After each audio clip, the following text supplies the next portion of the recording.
2021 में, 2020 में पूछे जा चुके हैं। यानी कि किसी न किसी परीक्षा में साथियों ये प्रश्न संविधान के पूछे जा चुके हैं और मात्र एक बार नहीं बल्कि 3 से 4 बार ये हर एक एग्जाम में रिपीट हुए हैं।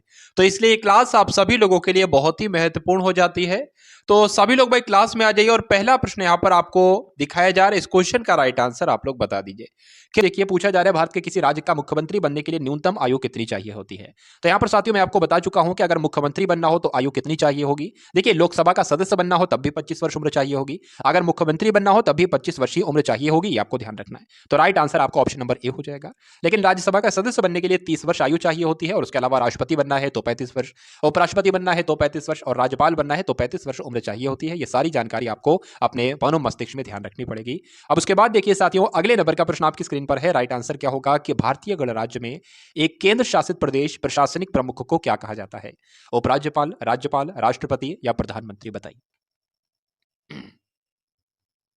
चलिए तो यहां पर बात करें भारतीय गणराज्य में केंद्र शासित प्रदेश में केंद्र शासित प्रदेश के प्रशासनिक प्रमुख को उपराज्यपाल कहा जाता है, ये आपको ध्यान रखना है। तो इस क्वेश्चन का राइट आंसर आपका ऑप्शन नंबर ए हो जाता है। अगले नंबर का प्रश्न आप बताइए कि भारत में लेफ्टिनेंट गवर्नर बताइए, भारत में लेफ्टिनेंट गवर्नर की नियुक्ति सेना द्वारा की जाती है या केंद्र शासित प्रदेश के नाम मात्र के प्रमुख के रूप में कार्य करते हैं या भारत के लोगों द्वारा चुने जाते हैं, मुख्यमंत्री की मंत्रियों की परिषद के प्रति जवाबदेह हैं।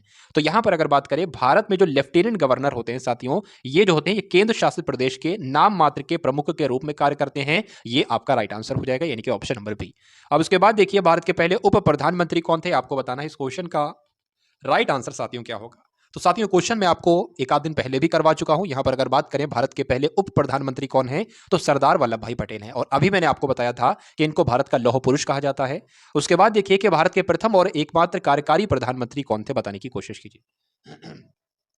कार्यकारी प्रधानमंत्री को इंग्लिश में एक्टिंग पीएम कहा जाता है। यहां पर मैं आपको बताऊं भारत के पहले और एकमात्र कार्यकारी प्रधानमंत्री जो रहे हैं वो गुलजारी लाल नंदा रहे हैं, इसलिए इस प्रश्न का सही उत्तर आपका ऑप्शन नंबर डी हो जाता है। अब उसके बाद देखिए साथियों अगले नंबर का प्रश्न के भारतीय संविधान में केंद्र एवं राज्य दोनों में संसदीय लोकतंत्र के रूप में शासन की संरचना का प्रावधान किया गया है। तो एकल प्रणाली, संघीय, अर्धसंघीय या द्वैध प्रणाली। तो बात करें इस प्रश्न का सही उत्तर जो होगा वो ऑप्शन नंबर डी के साथ जाएगा, ये आपको ध्यान रखना है। यानी कि भारतीय संविधान में केंद्र और राज्य दोनों में संसदीय लोकतंत्र के रूप में शासन की संघीय संरचना का प्रावधान किया गया है। अगले नंबर का प्रश्न आप लोग देखेंगे कि इनमें से कौन से भारतीय प्रधानमंत्री ने संसद का सामना नहीं किया। ये इंटरेस्टिंग क्वेश्चन है। इस क्वेश्चन का राइट आंसर क्या होगा कि भारत के ऐसे कौन से प्रधानमंत्री हैं जो कभी संसद ही नहीं गए, यानी कि संसद का सामना ही नहीं किया, उनका नाम आपको बताना है। क्या होगा इस प्रश्न का बिल्कुल सही उत्तर बताइए। चलिए देखिए अगर हम लोग बात करें एक प्रधानमंत्री हुए जिनका कार्यकाल जो था, अगर बात करें साथियों उनका कार्यकाल 1979 से लेकर 1980 तक रहा और इसमें भी साथियों जुलाई के महीने में बने और 1980 की अगर बात करें तो जनवरी महीने में जो है वो रिटायरमेंट में मतलब ये हट गए। तो देखा जाए तो साथियों कितने महीने तक, लगभग 6 महीने तक रहे और 6 महीने में कभी इन्होंने संसद का सामना नहीं किया। तो इनका नाम साथियों क्या है, चौधरी चरण सिंह है, ये आप लोग ध्यान रखेंगे। इस प्रश्न का बिल्कुल सही उत्तर हो जाता है। अगर बात करें चौधरी चरण सिंह की तो ये भारत के प्रधानमंत्री रह चुके हैं, भारत के उप प्रधानमंत्री रह चुके हैं, गृह मंत्री भी रह चुके हैं और 2 बार उत्तर प्रदेश के मुख्यमंत्री रह चुके हैं। तो कल को आपसे पूछा जा सकता है इसी प्रकार से प्रश्न कि ऐसे कौन व्यक्ति हैं जो भारत के प्रधानमंत्री, उप प्रधानमंत्री, गृह मंत्री और उत्तर प्रदेश के 2 बार मुख्यमंत्री रह चुके हैं। तो चौधरी चरण सिंह का नाम आप लोग ना भूलिएगा। अब उसके बाद देखिए साथियों अगले नंबर का प्रश्न है कि भारत के राष्ट्रपति के संबंध में निम्नलिखित में से कौन सा सत्य नहीं है। तो इसमें से 3 सत्य होंगे, एक सत्य नहीं होगा। वो कौन सा सत्य नहीं है ये आपको बताना है। वह प्रधानमंत्री और मंत्रालय की परिषद की नियुक्ति करता है, बिल्कुल सही भाई। राष्ट्रपति देश का प्रथम नागरिक होता है, तो यह बात बिल्कुल सही है। वह रक्षा बलों के सर्वोच्च कमांडर होते हैं, बिल्कुल सही है। उसके बाद लिखा है कि वह राष्ट्रीय आपातकाल की घोषणा नहीं करते, तो वह राष्ट्रीय आपातकाल की घोषणा कौन करते हैं, राष्ट्रपति ही करते हैं, लेकिन इसमें लिखा है नहीं करते हैं। तो इसलिए कौन सा गलत होगा, ऑप्शन नंबर डी वाला गलत होगा और यही आपका बिल्कुल सही उत्तर है। चलिए भाई अब उसके बाद देखिए कि भारत के राष्ट्रपति को शपथ कौन दिलाता है, आपसे पूछा जा रहा है। देखिए राष्ट्रपति को जो शपथ दिलाई जाती है यह अनुच्छेद 60 में वर्णित है। पहली बात आपको यह ध्यान रखना है। कौन दिलाता है शपथ भारत के राष्ट्रपति को, तो भारत के मुख्य न्यायाधीश दिलाते हैं, ये आपको ध्यान रखना है। तो ये मोटा मोटी तौर पर 2 बातें आप लोग ध्यान रखेंगे कि अनुच्छेद 60 वाली और राष्ट्रपति को शपथ कौन दिलाता है, भारत के मुख्य न्यायाधीश। अगले नंबर का साथियों प्रश्न आपकी स्क्रीन पर है, बताने की कोशिश कीजिए कि निम्नलिखित में से किसे भारत के राष्ट्रपति द्वारा नियुक्त नहीं किया गया। तो भारत के राष्ट्रपति के द्वारा साथियों किसे नियुक्त नहीं किया गया, तो अच्छा क्वेश्चन है, बताने की कोशिश कीजिए। निम्नलिखित में से किसे भारत के राष्ट्रपति के द्वारा किसे नियुक्त नहीं किया जाता है।